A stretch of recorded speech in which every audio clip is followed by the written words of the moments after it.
আল্লাহ রাব্বুল আলামিন যখন এই কিতাব যখন আল্লাহ রাব্বুল আলামিন নবীজির উপর নাজিল করে দিবেন, আল্লাহ রাব্বুল আলামিন নবীজির উপর নাজিল করার পূর্বে আল্লাহ রাব্বুল আলামিন আসমানকে ডাক দিলেন। জোরে বলেন, কাকে ডাক দিলেন? আল্লাহ রাব্বুল আলামিন আসমানকে ডাক দিলেন, লাউ আনজালনা হাযাল কুরআনা আলা জাবালিন লারাআইতাহু খাশিআম মুতাসাদ্দিয়াম মিন খাশিয়াতিল্লাহ। জোরে বলেন আল্লাহু আকবার। আল্লাহ রাব্বুল আলামিন পাহাড়কে ডাক দিলেন।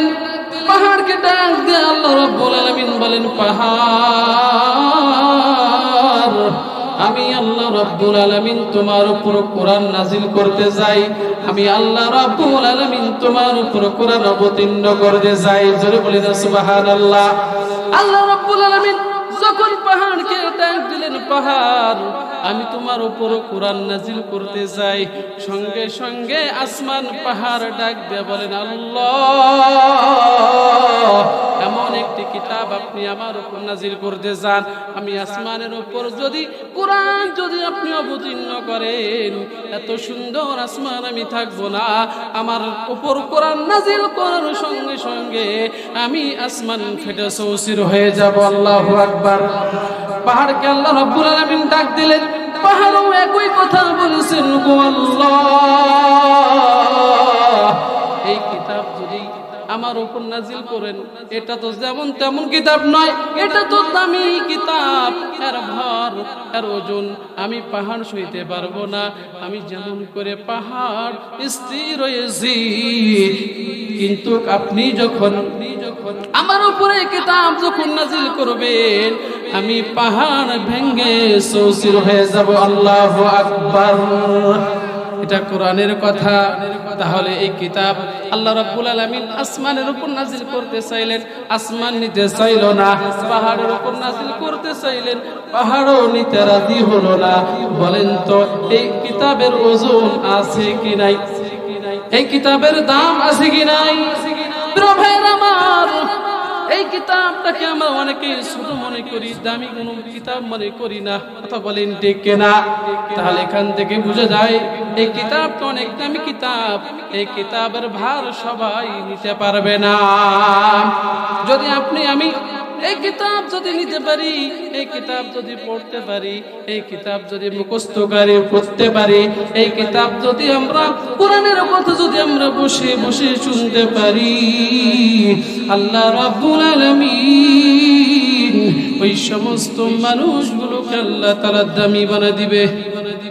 আওয়াজ দিয়ে বলেন। সম্মানিত হাজরিন, একটা উদাহরণ দিয়ে আলোচনায় চলে যাব। এই কিতাব যখন আমরা তেলাওয়াত করি, বলেন তো, একটা রেহেলের উপর রেখে তেলাওয়াত করি, কথা বলেন ঠিক কিনা? যখন রেহেলের উপর কোরআন রেখে যখন আমরা যখন পড়ি অথবা তেলাওয়াত করি, এই রেহেলটা বানানোর পূর্বেই যে মিস্ত্রি বানাইছে, এটা একটা কাঠ বানাইছে, কাঠ থেকে একটা রেহেল বানাইছে।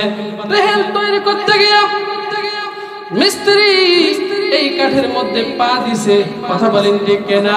অযত্নে রাখছে, অবহেলা করেছে, কত কি করে একটা রেহেল তৈরি করলো। কিন্তু রেহেল যখন তৈরি হয়ে গেল, রেহেল তৈরি হয়ে যাওয়ার পর এই কিতাব যখন রেহেলের উপর যখন রাখা শুরু করে, আমার মা, আমার বৃদ্ধ বাবারা, আমার মাদ্রাসার তলবে এলেমরা যখন এই কিতাব যখন পড়ে আর পড়ে, পড়তে পড়তে যদি কখনো আমাদের পা লেগে যায়, যায় কি যায় না? রেহেলের মধ্যে আমাদের পা ছোঁয়া খেয়ে যায়, অনেক সময় রেহেলটা পড়ে যায়, অনেক সময় কোরআনের মধ্যে পা লাগে। আপনারা বলেন, যারা এরকম হয়েছে আমাদের হয়েছে, কিন্তু যখন আমাদের পা যখন রেহেলের মধ্যে লেগে যায়, সঙ্গে সঙ্গে চুমু খাই, খাই কি খাই না? চুমু খাই, কতবার বুকের মধ্যে নেই। আল্লাহ রাব্বুল আলামিনকে ডাক দিয়ে বলেন, আল্লাহ, আপনি আমাদেরকে মাফ করেন। যে কিতাব যার উপর রেখে আমি তেলাওয়াত করি, তার আমি অসম্মান করেছি, গো আল্লাহ মাফ করে দেন। কথা বলেন ঠিক কিনা?